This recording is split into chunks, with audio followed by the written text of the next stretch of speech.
بسم اللہ الرحمن الرحیم نحمده ونصلی علی رسولہ الکریم اما بعد فاعوذ باللہ السمیع العلیم من الشیطان الرجیم بسم اللہ الرحمن الرحیم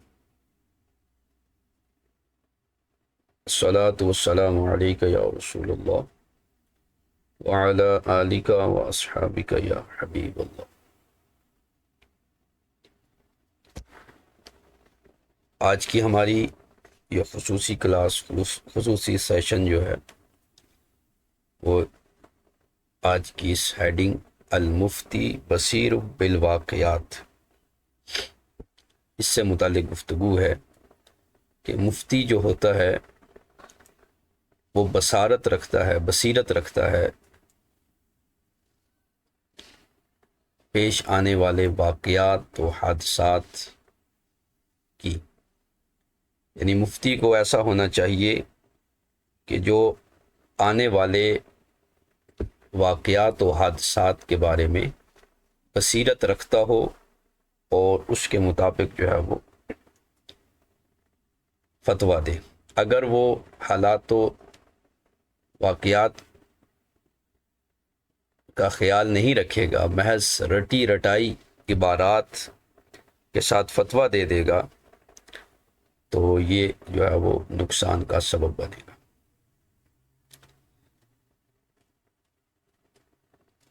تو یہ آج ہمارا موضوع ہوگا۔ مفتی تین حروف ہیں، ایک ہے مفتی یعنی 3 الفاظ، دوسرا بصیر اور تیسرا واقعات۔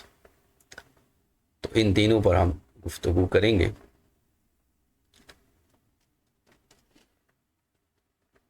مفتی، بصیرت اور واقعہ، یہ بنیادی تصور ہیں۔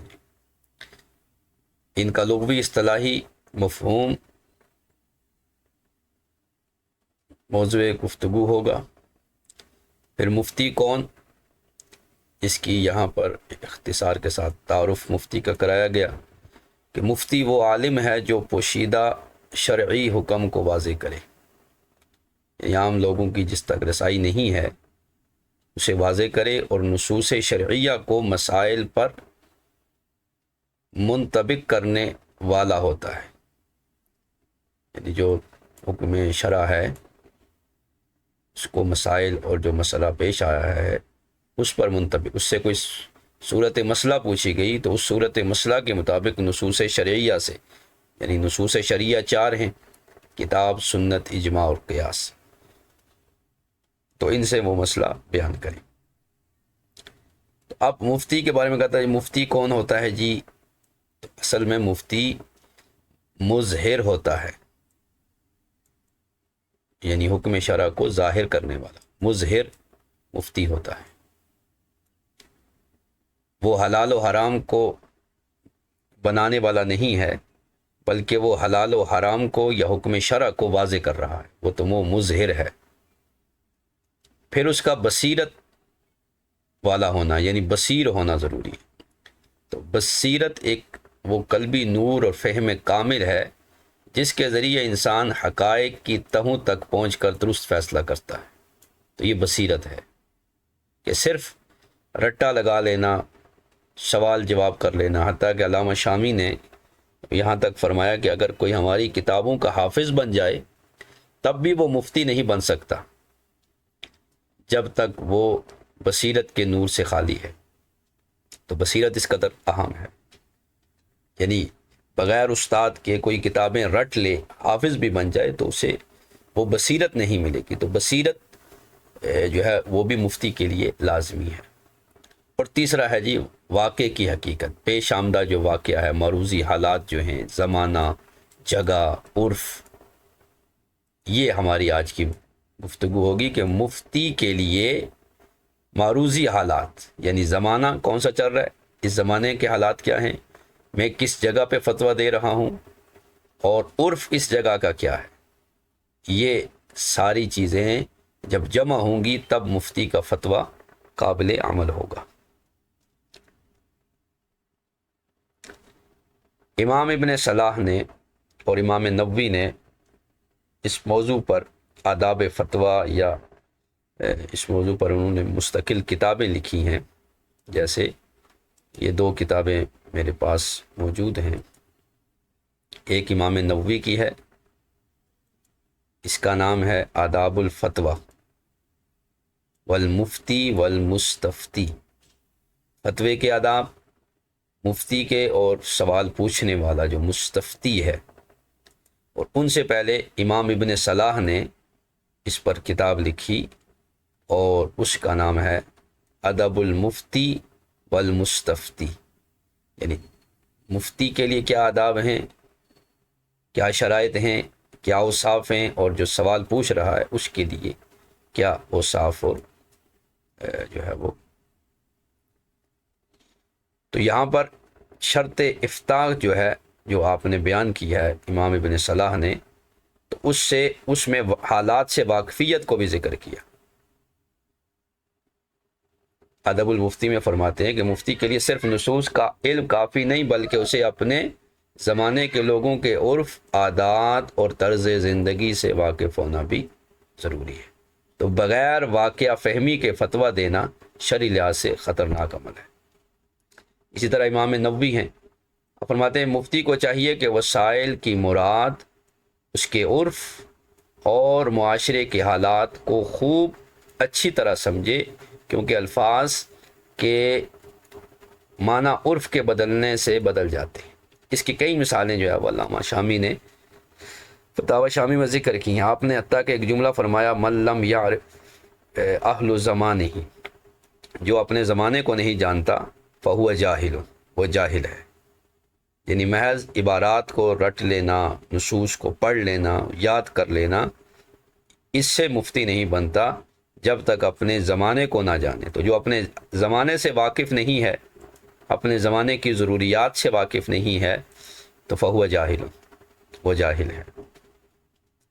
پھر علامہ شامی نے ایک پورا رسالہ عرف پر لکھا ہے، اور عرف محکم ہے، حتیٰ کہ فقہا فرماتے ہیں الثابت بالعرف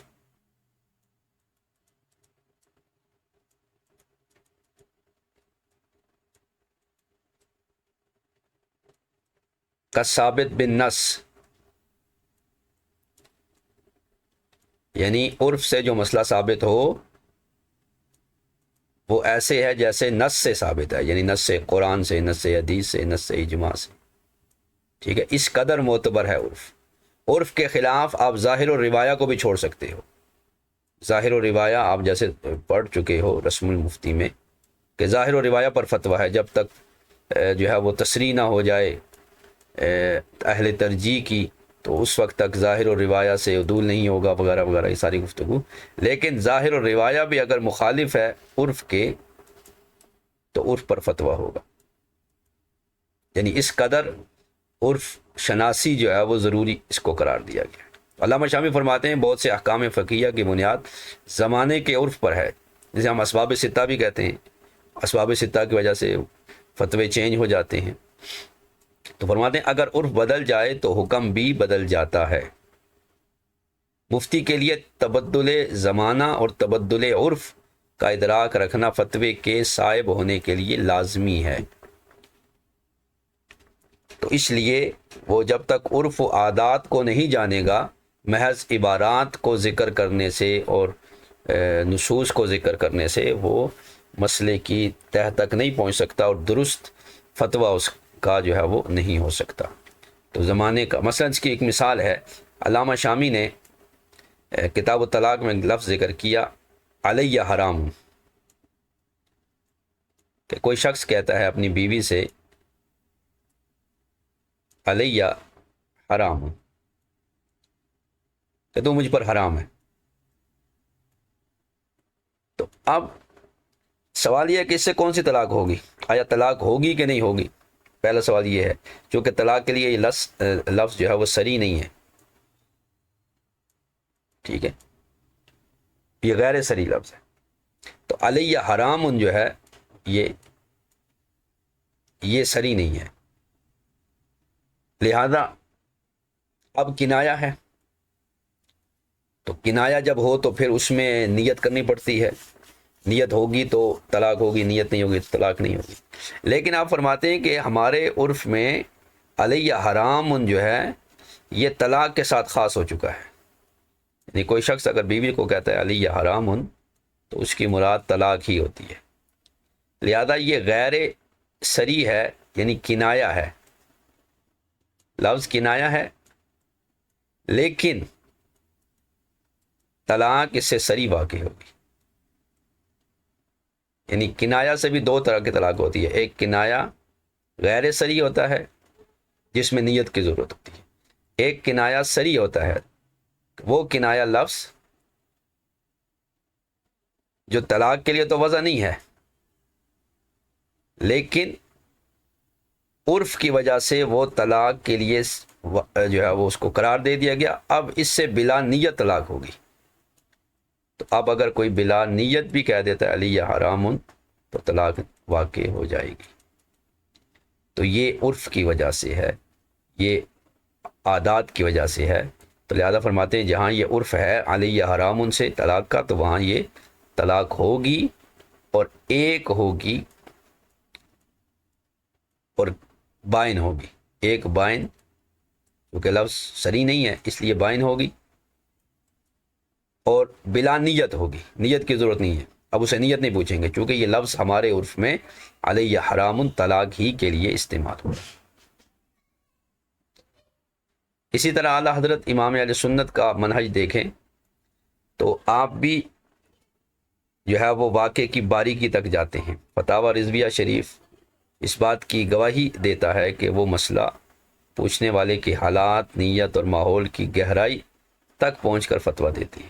لہذا آپ کے نزدیک بھی مفتی کا عالم بالواقعات ہونا اس کے تقوی اور علمی پختگی کی علامت ہے، اور فتوے کے صحیح ہونے کے لیے ضروری ہے.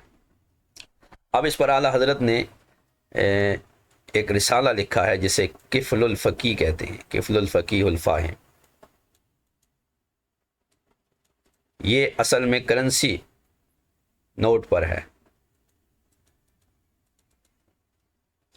کفل الفقی.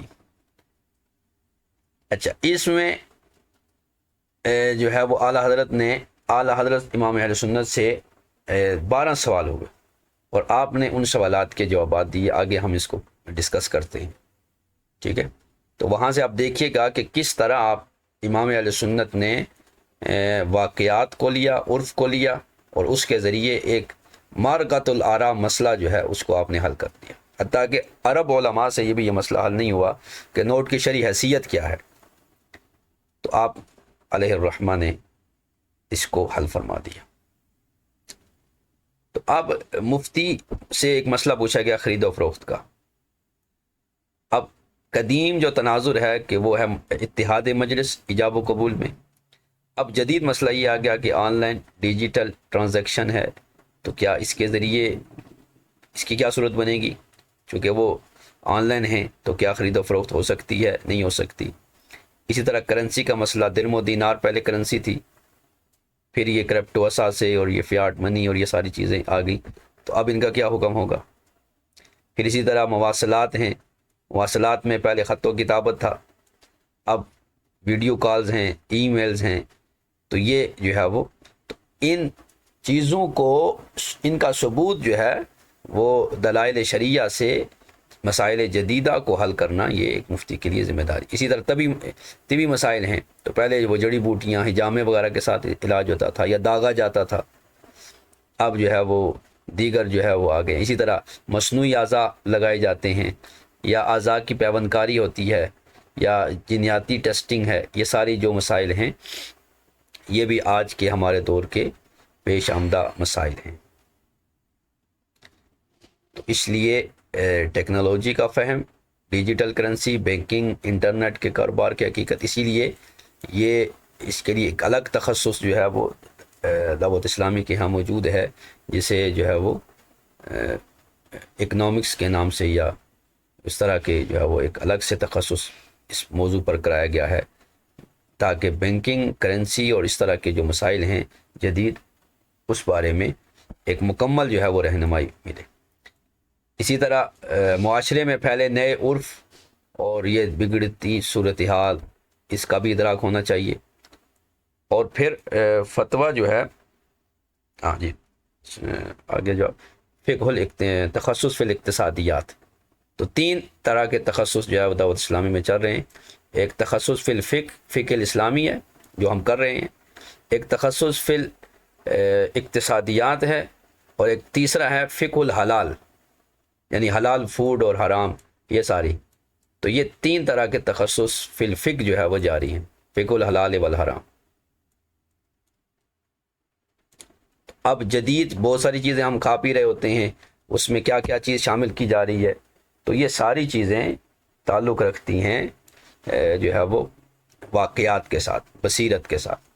تو ان واقعات کی بصیرت ہوگی تبھی مفتی جو ہے وہ درست فیصلہ دے سکتا. اب نتیجتاً یہاں پر یہ ثابت ہوا کہ نصوص یعنی قرآن و سنت، اجماع، قیاس پلس واقعہ، یعنی جو موجودہ صورتحال ہے، سچویشن ہے، اس کو جمع کر کے پھر درست فتویٰ دیا جا سکتا ہے. یہ نہیں کہ کسی نص سے آپ جو ہے وہ فتویٰ ثابت. مثلا امام اعظم ابو حنیفہ رحمۃ اللہ علیہ کے نزدیک تعلیم قرآن پر اجرت لینا ناجائز تھی، اور جس کو علامہ شامی نے بھی اس کو بیان کیا، لیکن بعد کے علماء نے اس کو جائز قرار دیا. اب بھی لوگ یہ اعتراض کرتے ہیں کہ امام ابو حنیفہ کے ماننے والے اس مسئلے پر تنہائی کیوں لے رہے ہیں. تو سوال یہ ہے کہ امام اعظم کے زمانے میں جو حالات تھے، معروضی حالات تھے، وہ کچھ اور تھے، زمینی حقائق مختلف تھے. ان کے زمانے میں باقاعدہ علماء کو جو ہے وہ بیت المال سے ہدیے اور فدیے ان کے جاری ہوتے تھے. اور بعد میں جب بیت المال میں جو ہے وہ گڑبڑ شروع ہو گئی اور اس طرح کے معاملات بن گئے کہ علماء تک وہ وظائف نہیں پہنچنے لگے، تو پھر یہ فتویٰ دیا گیا کہ اب ان کے لیے تنخواہ کو جائز قرار دیا جائے، تاکہ مؤذن اذان دے، قاری قرآن پڑھائے، امام نماز پڑھائے، تاکہ دین کا ضیاع نہ ہو. ضیاع الدین یعنی دین ضائع نہ ہو. تو دین کے ضیاع کو بچانے کے لیے اجرت کا یعنی تنخواہ کا فتویٰ دیا کہ ان امور پر، حالانکہ عبادات ہیں. تو امام اعظم کی جو دلائل ہیں وہ بڑے مضبوط ہیں. مثلا آپ قرآن مجید کی وہ آیات کہ ان الذین یشترون بآیات اللہ ثمنا قلیلا، تو امام اعظم ان آیات سے جو ہے وہ استدلال فرماتے ہیں. ٹھیک ہے، لیکن اس کے باوجود جب حالات بدل گئے تو اب تو اس کے خلاف جو ہے پھر دین کا جب ضیاع ہونے لگا تو پھر ان آیات میں تعویل کی گئی. اب اگرچہ آیات تو ہیں، نصوص ہیں، قرآن مجید کی آیت ہے ان الذین یشترون بآیات اللہ ثمنا قلیلا، تو اب ثمن قلیل کے بدلے بیچنا مطلب نماز پڑھانا تھوڑی سی تنہا لے کر، تو یہ ثمن قلیل ہے. تو امام اعظم نے اس کو جائز قرار نہیں دیا. لیکن بعد والوں نے اسی آیت میں تعویل کی، یہ نہیں کہ آیت کے خلاف پرف قائم کر لیا، بلکہ آیت میں تعویل کی.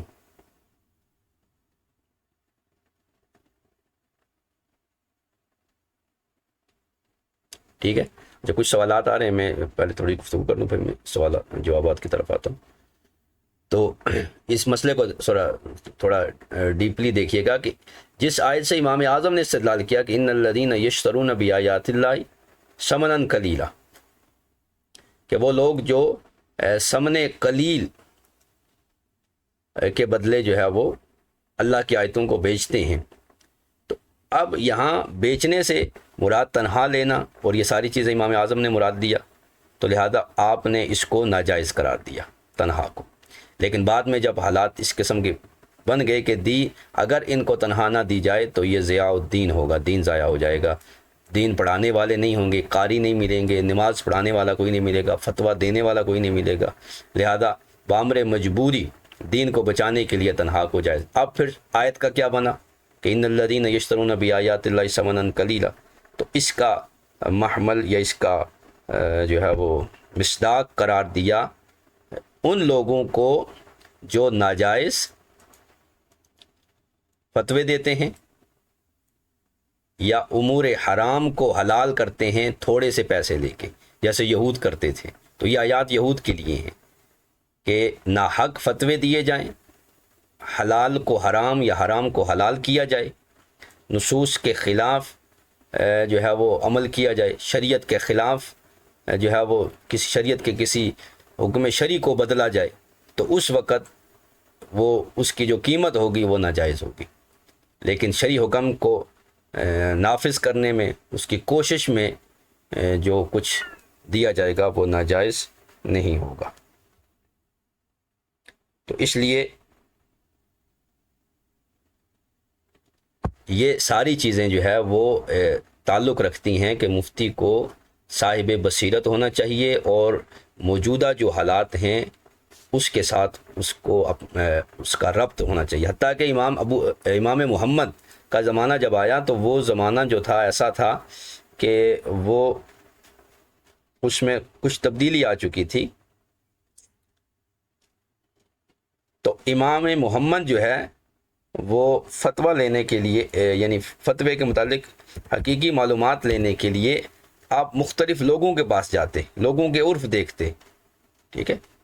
یعنی یہاں پر یہ عرف کی بحث میں یہ کچھ گفتگو ہوئی ہے۔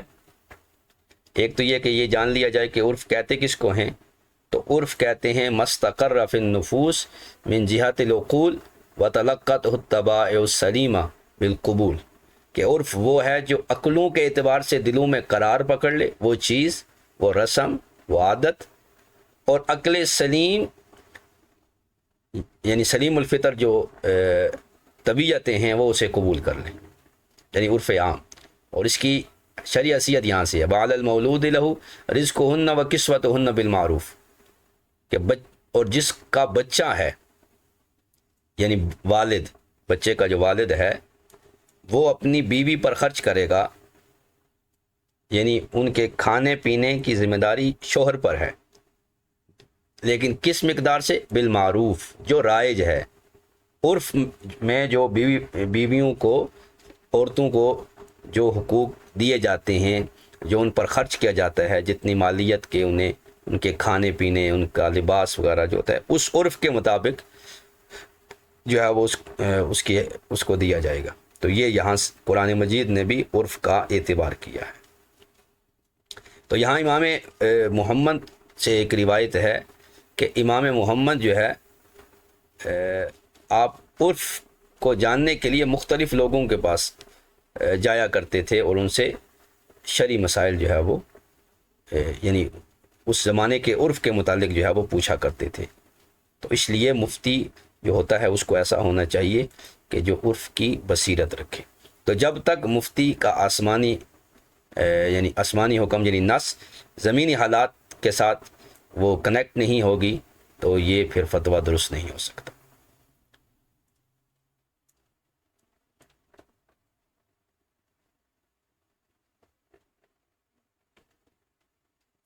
ویسے تخصصات کے بارے میں 14 تخصص جو ہے وہ دعوت اسلامی کے یہاں چل رہے ہیں، یہ 5-6 لکھیں، لیکن اس دفعہ جو نیا نصاب آیا ہے، اپڈیٹڈ نصاب آیا ہے، اس میں 14 تخصصات ہیں۔ اس دفعہ تخصص فی تفسیر بھی شروع کیا ہے، جو ابھی تک ہمارے مدارس میں کم از کم نہیں ہے، سنی مدارس میں کسی بورڈ نے تخصص فی تفسیر شروع نہیں کیا۔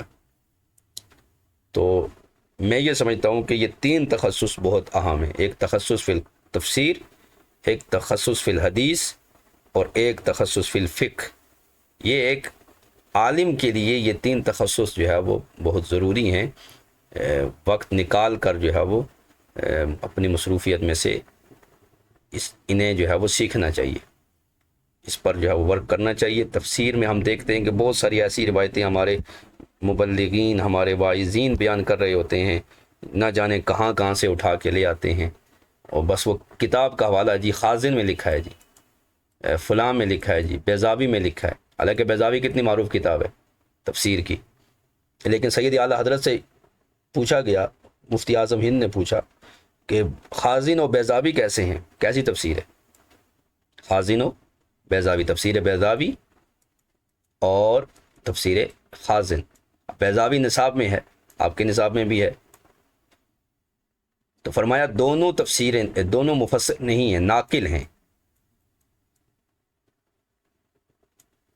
دونوں ناقل ہیں، خازن بھی ناقل ہے اور بیضاوی بھی ناقل ہے۔ بیضاوی کی نقل صحیح ہے، لیکن خازن کی نقل میں بھی جو ہے وہ کچھ کمزوری ہے۔ تو اب اندازہ لگائیں کہ ہمارے واعظین، مقررین جب اس طرح بیان کریں گے کہ وہ امتیاز ہی نہیں کریں گے، بس کہیں کسی تفسیر سے کوئی واقعہ اٹھا لیا اور اس کو بیان کرنا شروع کر دیا۔ اسی طرح تفسیر در منصور ہے، اس میں جو ہے وہ دیگر اس طرح کی روایات موجود ہیں۔ اب جب تک ان کی اسنادی حیثیت نہیں معلوم ہوگی، ایک شخص ایک اچھا خاصا نام نہاد مفتی صاحب کہلا رہے تھے، اور وہ ولایت مولا علی جو تھے وہ تفسیر تبری سے جو ہے وہ یہ در منصور سے بیان کر رہے تھے کہ در منصور میں روایت آئی ہے، جبکہ اس پہ تفصیلی کلام صاحب روح المعانی نے کیا ہے۔ ٹھیک ہے، تو روح المعانی نے اس پر ایک تفصیلی کلام کر کے ان روایات کو نہ صرف ضعیف بلکہ موضوع اور من گڑت قرار دیا کہ یہ روافظ کا مذہب ہے، اہل سنت کا نہیں ہے۔ تو تفسیروں میں جو بہترین تفسیر ہے متقدمین اور متاخرین کے علوم کی جامع جو ہے وہ سید محمود آلوسی کی یہ روح المعانی ہے۔ یہ ضمناً میں نے عرض کر دیا کہ یہ چیز جو ہے وہ ضروری ہے کہ ہمیں پتہ ہونا چاہیے کہ چونکہ ایک مفتی بھی جو دلیل پیش کرے گا سب سے پہلے وہ تفسیر کی طرف جائے گا، وہ قرآن کی طرف جائے گا، تو اسے معلوم ہونا چاہیے کہ میں نے قرآن کی تفسیر لینی ہے تو کس سے لینی ہے، پھر اس کی اسنادی حیثیت کیا ہے۔ تو یہ ساری چیزیں ایک مفتی کو اس چیز کا علم ہونا چاہیے۔ اب یہاں ہم آتے ہیں مفتی کے صفات اور آداب افتاء کی طرف، تاکہ ہماری گفتگو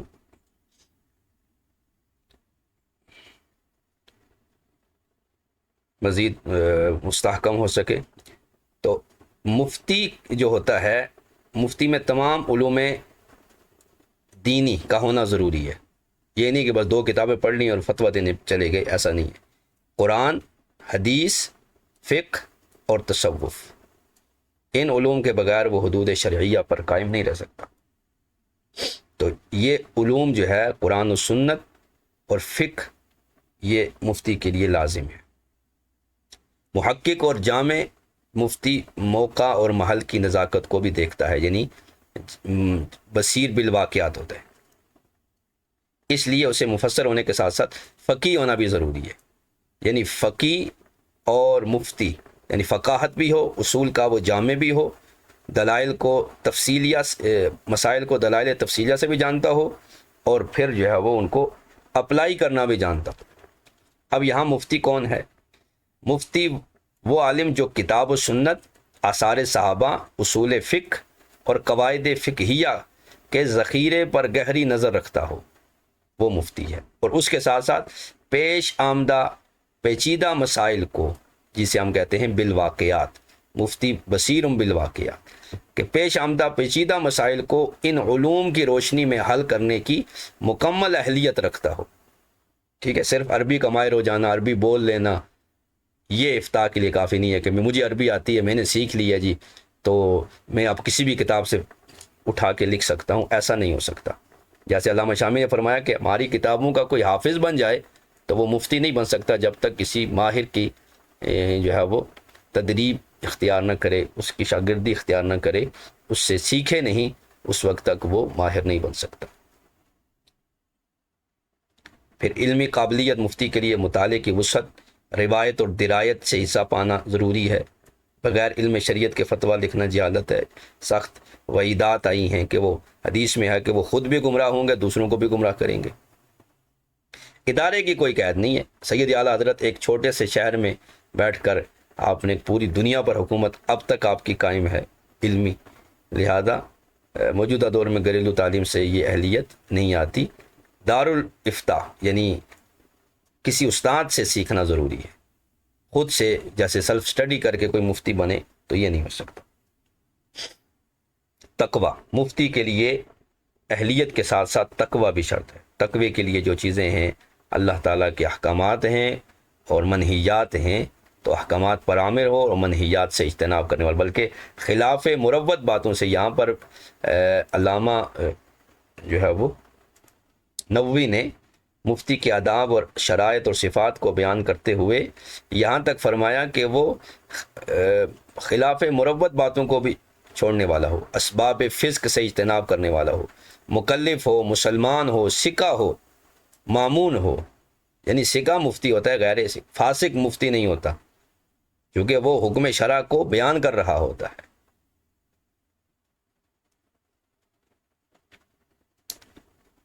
اور فقیہ النفس ہو، سلیم الذہن ہو، رسین الفکر، مضبوط فکر کا مالک ہو، صحیح التصرف والاستنباط ہو، تو تصرف اور استنباط وہ تبھی کرے گا جب وہ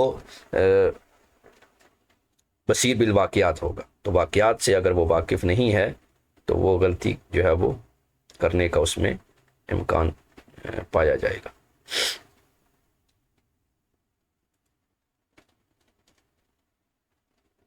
امام غزالی نے احیاء العلوم میں جن منجیات کا ذکر کیا ان پر وہ عامل ہو، اور جن مہلکات تباہ کرنے والے اعمال کا ذکر کیا قولاً عملاً ان سے اعراض کرنے والا ہو۔ یہ مفتی کی شان ہوتی ہے۔ فقی بصیرت اور مطالعہ، کتب فقیہ، اصول فقہ، قواعد فقہ سے مکمل واقفیت ہو، قرآنی احکامات، حدیث نبوی اور علم تفسیر پر گہری نظر۔ تو اب پتہ چلا کہ مفتی کے لیے تخصص فی التفسیر، تخصص فی الحدیث بھی ضروری ہے۔ صرف تخصص فی الفقہ کر لینا کافی نہیں ہے، بلکہ تفسیر اور حدیث یہ بھی افتاء میں اس کے کارآمد ہیں، اس کے لیے ضروری ہیں، لہذا وہ ان کی طرف بھی وہ توجہ دے۔ طبقات مسائل، طبقات فقہا کا بھی علم ہو۔ مسائل کے جو 3 طبقے ہیں، ظاہر الروایہ، نادر الروایہ، نوادر جسے کہتے ہیں، اور تیسرے تھے مسائل۔ تو مسائل کو کہتے ہیں واقعات یا نوازل، ٹھیک ہے، انہیں فتاوی بھی کہتے ہیں۔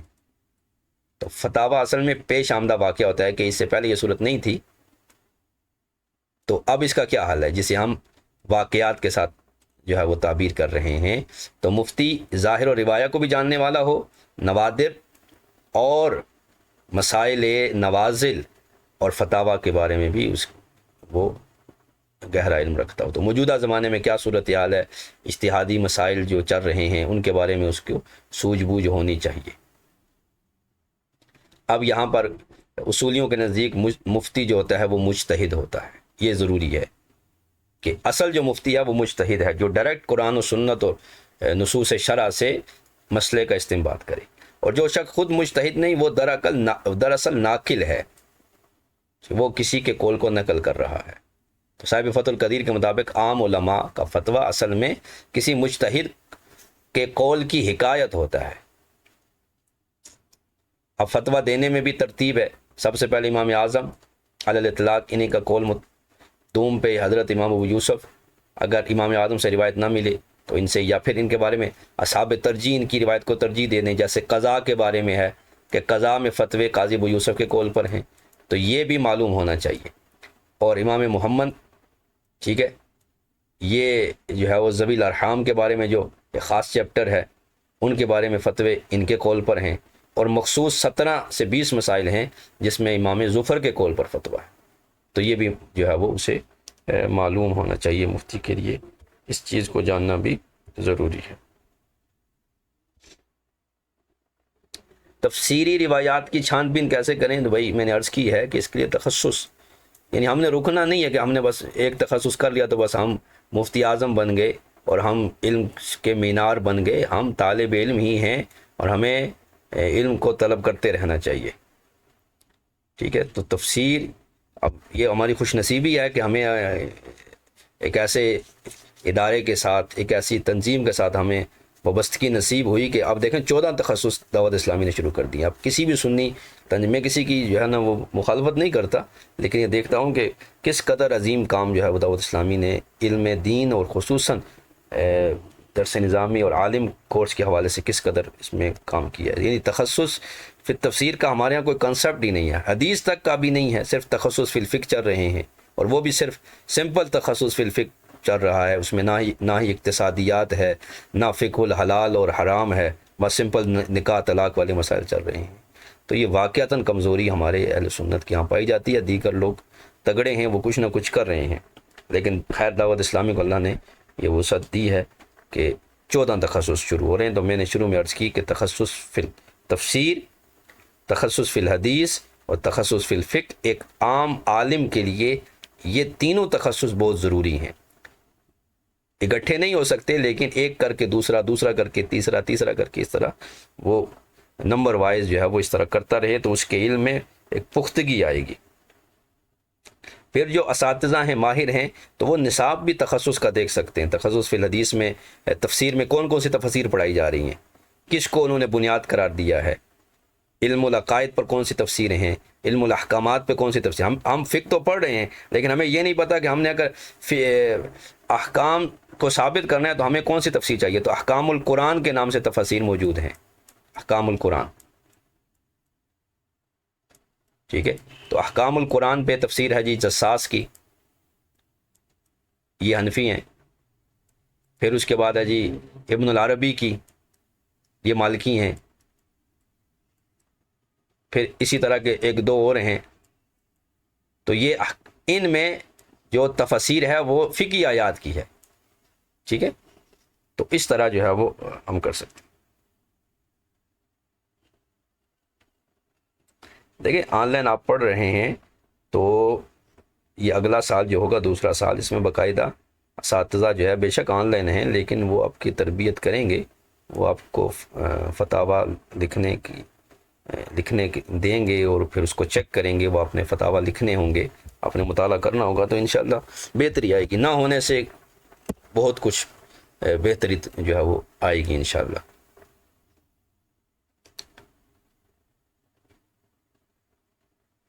ہاں جی، یہ کبیر بھائی نے سوال کیا ہے کہ کیا ایسا ممکن ہے کسی جدید مسئلے میں امام صاحب کا قول موجود تو ہو، لیکن حالات کی تبدیلی کی وجہ سے ہم امام ظفر یا حسن بن زیاد کے قول کو ترجیح دیں؟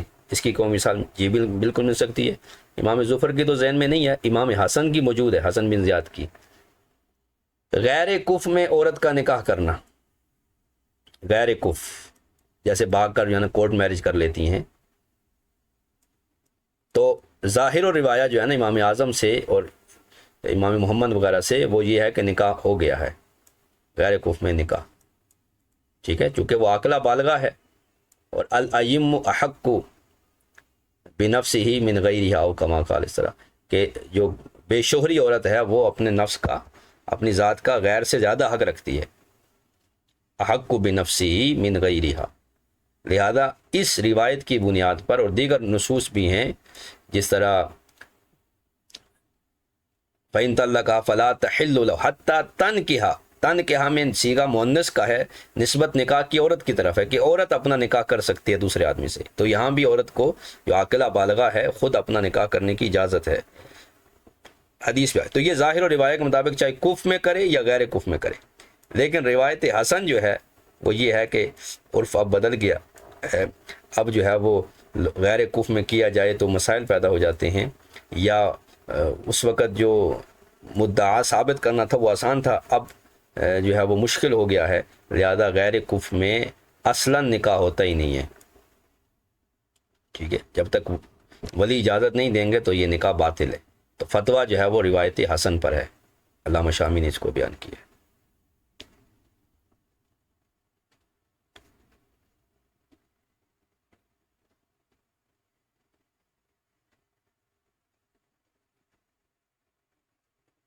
نہیں، باقاعدہ دیکھیں دارالفتاء جیسے سوال ہے کہ کیا یہ درجات صرف کتابی بحث کے لیے ہیں یا آج کل کے دارالفتاء میں فتویٰ لکھتے وقت اسی مینول کو سختی سے؟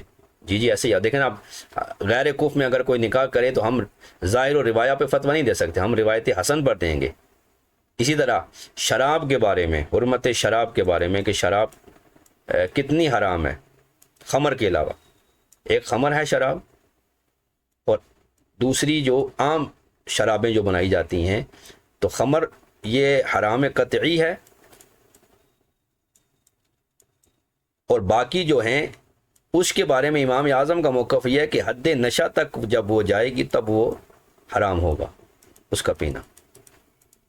لیکن روایت محمد جو ہے امام محمد کی، وہ کہہ رہے ہیں کہ عام شراب بھی خمر کی طرح پینا اسی طرح حرام ہے، ایک قطرہ بھی اس کا پینا حرام ہے، اس لیے کہ عرف بدل گیا۔ امام اعظم کا جو زمانہ تھا اس وقت وہ اس طرح کا انداز نہیں تھا، اس وقت لوگ کچھ چیزیں جو ہے نا وہ جیسے کھجور کو بھگو کے رکھ دیتے، نبیذ تمر، تو وہ اس وقت اسے پی لیتے، تو اگر کوئی اس طرح نشہ کرتا بھی تو وہ بہت کم تھا، قلیل تھا، تقوی زیادہ تھا، پرہیزگاری زیادہ تھی۔ اب امام محمد کا جب زمانہ آیا تو حالات بدل گئے، عرف بدل گیا، لوگ مختلف طرح کے چیزیں استعمال کرنے لگے۔ تو اب آپ نے کہا کہ کسی طرح کی بھی شراب جو ہے اس کا استعمال جائز نہیں ہے، ایک گھونٹ بھی پینا اس کا جائز نہیں ہے۔ تو فتویٰ امام محمد کے قول پر ہے، ٹھیک ہے۔ تو یہ باقاعدہ علماء اس کی پابندی کرتے ہیں، اس کی اگر پابندی نہ کی جائے ان طبقات کی تو وہ فتویٰ درست ہی نہیں ہو سکتا۔ ہاں، کورٹ میرج غیر کف میں نہیں ہوگی، اگر عورت غیر کف میں کرے تو کورٹ میرج نہیں ہوگی روایت اعظم کے مطابق، ٹھیک ہے۔ تو یہ کف کے مسائل جیسے کتب نکاح میں ہیں وہاں سے معلوم کیے جا سکتے ہیں۔ اگر غیر کف میں کرے گی، اولیاء راضی نہیں ہے تو نکاح نہیں ہوگا، اگر بعض اولیاء راضی ہو جائیں تو پھر نکاح ہو سکتا ہے۔ لیکن ہماری کورٹ جو ہے وہ اس طرح کے فیصلے نہیں دیتی، وہ بس نکاح کر لیا سو کر لیا، جس مرضی سے کر لیں، بس وہ جو ہے وہ اس سے منع نہیں کرتے۔ جیسے وہ ایک کیس کراچی سے ایک آیا تھا، وہ کتنا عرصہ چلتا رہا لیکن انہیں جدا نہیں کیا بھائی، ٹھیک ہے۔ تو اس لیے پہلے متون، شرع اور پھر فتاوی، یہ 3 سٹیپ ہیں، اور اس کے ساتھ جو ہے نا وہ زمانے کی رعایت، یعنی متون جو کہنے وہ ظاہر اور روایہ پر ہوتے ہیں، پھر اس کے بعد شروحات دیکھیں گے، پھر فتاوی دیکھیں گے۔ تو فتاوی دراصل نوازل ہی ہیں، یعنی واقعات، ٹھیک ہے، پیش آمدہ واقعہ، اور اس کے بعد حالات کو دیکھیں گے۔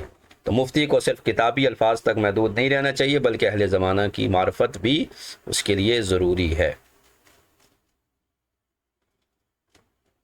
ٹھیک ہے۔ تو یہ آج کی ہماری گفتگو تھی۔ اچھا، اس میں ایک سید اعلیٰ حضرت سے یہ ایک سوال ہوا نوٹ کے متعلق، 12 سوال ہوئے، تو آپ نے عرف کے مطابق جو ہے وہ آپ کا ایک سوال آپ سے یہ ہوا کہ نوٹ کیا ہے، کاغذ ہے یا مال ہے، یعنی کرنسی نوٹ جو ہے، تو بعض اس کو کہتے ہیں یہ کاغذ ہے، بعض کہتے ہیں یہ رسید ہے، بعض کہتے ہیں مال ہے، تو کیا ہے؟ تو اعلیٰ حضرت نے سب سے پہلے اس کی حقیقت کو بیان کیا کہ بصیرت نے بتایا کہ یہ مال ہے، چونکہ لوگ اس کو محفوظ کرتے ہیں، یہ عام کاغذ کی طرح نہیں ہے کہ اس کو ردی میں پھینک دیتے ہیں، بلکہ جیب میں سنبھال کے رکھتے ہیں، محفوظ رکھتے ہیں۔ تو عرف نے بتایا کہ یہ کیا ہے، مال ہے۔ پھر مال کی تعریف کہ وہ جسے ضرورت کے وقت کے لیے محفوظ کر کے رکھا جائے، جو ضرورت کے وقت کام آئے، اسے مال کہتے ہیں، مال یمیلو، جس کی طرف مائل ہو بندہ، تو یہ مال ہے۔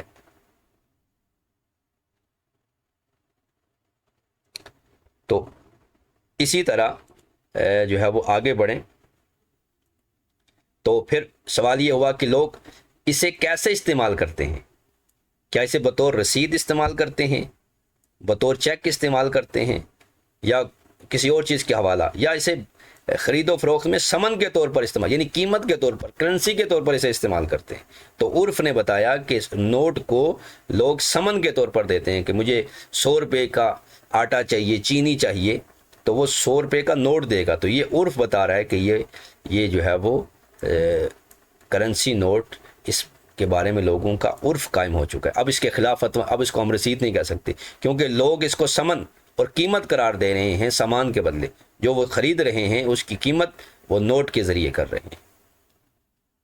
پھر حکم کی تطبیق کہ کس قسم کا مال ہے، مال تو ہے، تو کہا سمن اصطلاحی ہے۔ اس سمن اصطلاحی کا مطلب یہ ہے کہ اس کو گورنمنٹ نے یا لوگوں کے عرف نے کہا کہ یہ سمن ہے، جیسے ہمارے نوٹ ہیں، 5000 کا ہمارا نوٹ ہے، اب ہماری گورنمنٹ نے کہا کہ یہ سمن ہے۔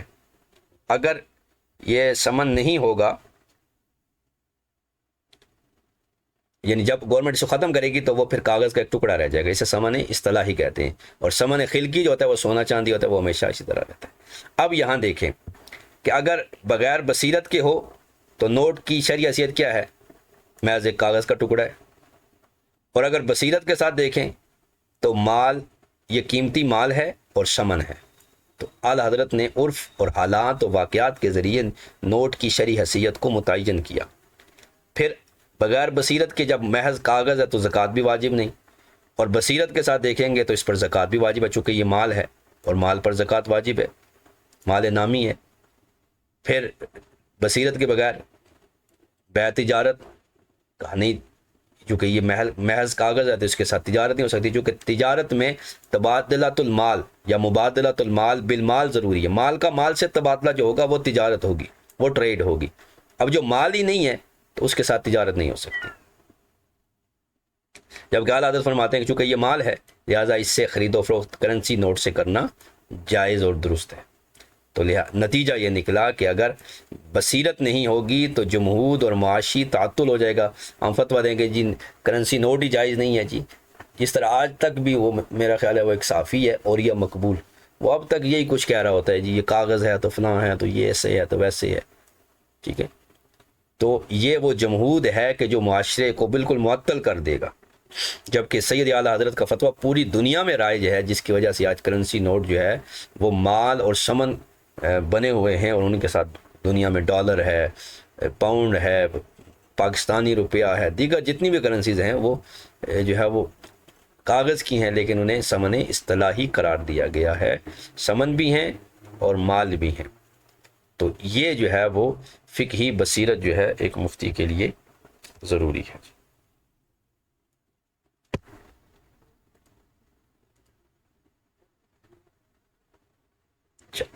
اب احباب سوال کرنا چاہیں تو سوال کر سکتے ہیں، میں مائک آن کر دیتا ہوں۔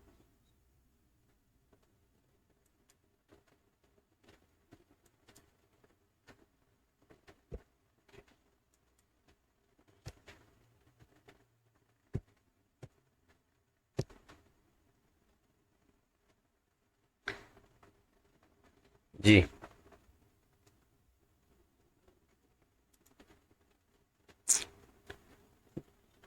وعلیکم السلام ورحمۃ اللہ۔ یا کتب فقہ میں آپ پڑھیے گا، اب یہ اس کا ٹائم نہیں ہے میں اس کو بیان، اور 5 سے 6 شرائط ہیں۔ دین ایک ہو، ٹھیک ہے، دین اگر ایک نہیں ہے، یا ایک کے والدین دادا مسلمان ہیں دوسرے کے صرف والدین مسلمان ہیں، تو آپس میں کفر نہیں ہوں گے۔ مال میں برابر ہوں، یعنی اتنا مال ہو کہ وہ مہر ادا کر سکے۔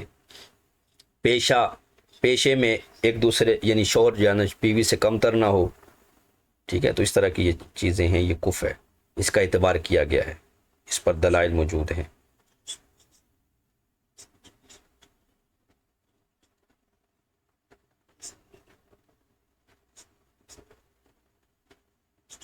نہیں ایسے ضروری نہیں ہے، کیونکہ ہم مفتی ہیں، ہمارے پاس بھی اس طرح کے کیس آتے ہیں۔ بسا اوقات بالکل ایک جاہل ایک ریڑھی والے کے ساتھ بھی عورتیں بھاگ جاتی ہیں، الیاذ باللہ، اللہ محفوظ رکھے۔ تو یہ بہت خطرناک قسم کی وبا ہے۔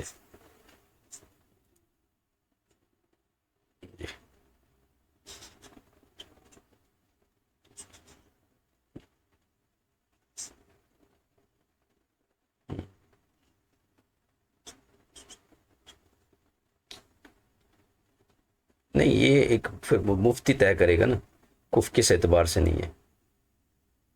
تو بعض دفعہ وہ اس طرح بن کے آتے ہیں کہ جی چونکہ وہ کیس عدالت میں ہوتا ہے تو وہاں 2 پارٹیوں نے اپنے آپ کو شو کرنا ہوتا ہے، تو وہ بعض دفعہ وہ اس میں بھی جو ہے نا وہ دکھلاوے میں بھی یا اپنے آپ کو پاور شو کرنے میں جو ہے نا وہ اس طرح ہوتے ہیں، لیکن حقیقت کچھ اور ہوتی ہے۔ بہت ساری جگہوں پہ جو ہے نا معاملات خراب ہوتے ہیں۔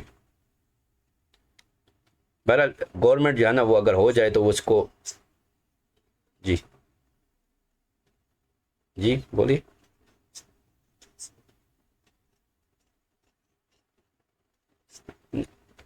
اہل کتاب کی جو اصل ہے نا، اصل جو دین ہے نا، دین یہودیت اور دین عیسائیت، وہ توحید پر مبنی ہے۔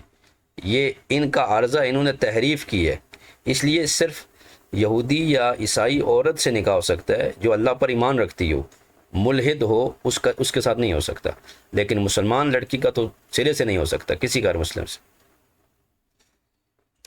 اچھا بصیرت ایک عادی چیز ہے، یہ کیسے طے ہوگا؟ اس کے لیے مفتی دیکھیں نا، ٹریننگ ہے نا، یہ تو علامہ شامی کہہ رہے ہیں نا کہ آپ اگر ہماری کتابوں کے حافظ بھی بن جائیں تو آپ فتویٰ نہیں دے سکتے جب تک آپ اس کی پریکٹس نہیں لیں گے، کسی ماہر مفتی کے پاس نہیں بیٹھیں گے۔ سید اعلیٰ حضرت امام اہل سنت صاحب بہار شریعت مفتی امجد علی خان صاحب کے لیے فرماتے ہیں کہ یہ سالہ سال میرے پاس بیٹھے ہیں، انہوں نے فتوے لکھے ہیں، چیک کرائے ہیں، تب جا کے یہ صلاحیت اور قابلیت آئی ہے کہ آپ بہار شریعت جیسی عظیم کتاب ہمارے سامنے ہے۔ فتاوی مجریہ ہمارے سامنے ہے، تو کسی ماہر عالم کی رہنمائی لیے بغیر نہ ہم عرف کو سمجھ سکتے ہیں۔ اب مثلا ہم نے مسائل جدیدہ کو ثابت کرنا ہے تو ہم کیسے ثابت کریں گے؟ ہم کوئی کسی کتاب سے پڑھ لیں جو کسی نے لکھ دیا، جو بھی لکھ دیا ہم اسے مان لیں گے؟ ایسا تو نہیں ہو سکتا۔ مثلا مسائل جدیدہ میں ایک مسئلہ جی پرائز باؤنڈ کا آتا ہے، تو پرائز باؤنڈ کی کیا شرعی حیثیت ہے؟ ایک طبقہ کہہ رہا ہے کہ یہ جائز ہے، دوسرا کہہ رہا ہے ناجائز ہے، سود ہے، پوری کتابیں لکھی ہیں۔ تو اب ایک محض جو کتابیں پڑھ کے آیا ہے وہ کیسے فیصلہ کرے گا کہ پرائز باؤنڈ جائز ہے یا پرائز باؤنڈ جائز نہیں ہے؟ تو اس لیے یہ بصیرت جو آئے گی نا، یہ مہارت کے ساتھ، اساتذہ کے ساتھ کنیکٹ رہنے میں، اور ان سے پوچھ کر پھر تعارف، عرف، یہ ساری چیزیں جو ہے وہ جب ہوں گی تب اسے جو ہے وہ بصیرت جو ہے وہ حاصل ہوگی۔ قرآن مجید میں مختلف مقامات پر اس بصیرت کو جو ہے وہ بیان کیا گیا ہے۔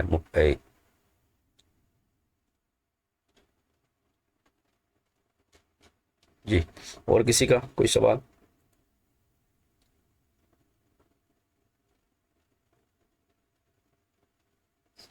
یہ اے آئی کے سوالات اسی ہی سے پوچھ لیں، یہ کیا مطلب اس کا؟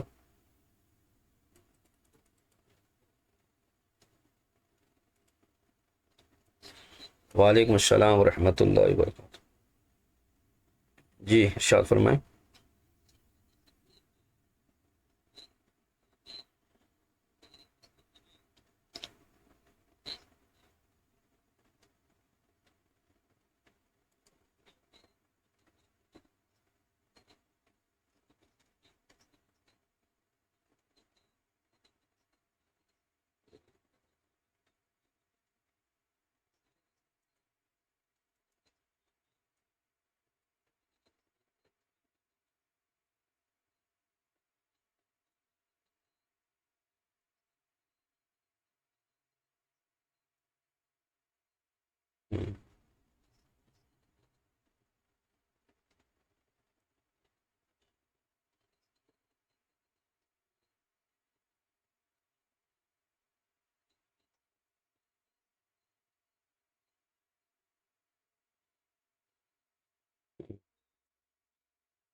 اچھا، یہ بات ہمارے پاکستان راول پنڈی کے ایک محقق تھے، محشی بھی ہیں کتب کے، علامہ بتھرالوی صاحب، نام ذہن میں نہیں آ رہا، عبدالرزاق بتھرالوی صاحب، انہوں نے کتب، جی انہوں نے کتب پہ حاشی بھی، ان کی بھی یہی رائے تھی، شاید انہوں نے ان کی رائے پڑھ لی ہو تو وہ اس رائے میں متفرد ہے، یوں سمجھ لیں، ٹھیک ہے؟ جیسے وہ ایک دفعہ، جی میں عرض کرتا ہوں،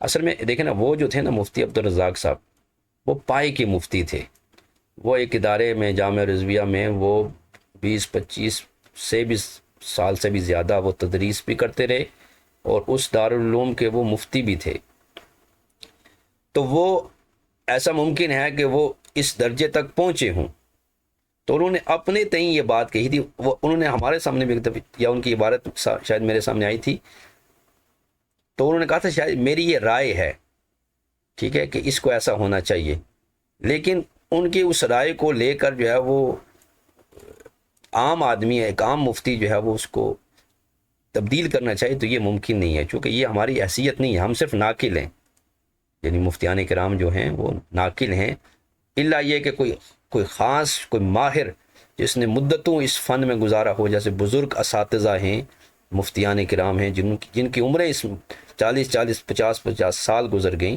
تو وہ ایسا ممکن ہے کہ ایسی نصوص پر واقفیت رکھتی ہوں جو ترجیح بہت مشکل ہے، لیکن ایسا ممکن ہے، لیکن سب کے لیے ایسا جائز نہیں ہے کہ وہ جو ہے نا فتویٰ یوں چینج کرتا رہے، تو ایسا نہیں ہو سکتا۔ اصل میں امام اعظم کی جو دلیل ہے اس میں یہ ہے کہ زکوٰۃ دینی چاہیے، اس لیے انہوں نے چھوٹا نصاب بنایا، اور اسی طرح قربانی بھی جو ہے وہ کرنی چاہیے۔ کتنے پیسے ہم شادیوں پر ہوتے ہیں، تو قربانی جتنے کی قربانی کا حصہ آ رہا ہے، اتنے اس سے زیادہ مہنگا تو ہر بندے کے پاس موبائل ہوتا ہے،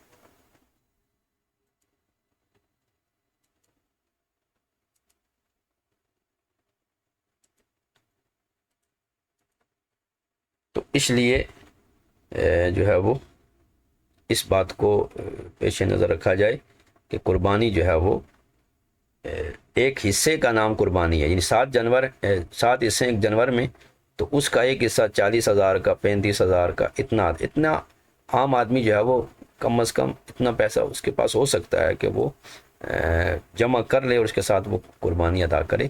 تو لہٰذا قربانی جیسی عظیم نعمت کو، ایک عظیم عبادت کو یوں ہیلے بہانے سے ٹالنا جو ہے وہ پھر بعد میں یہ ہوگا کہ کوئی قربانی کرنے والا ہی نہیں ہوگا، تو اس لیے اس کو ایسا نہیں کر سکتے۔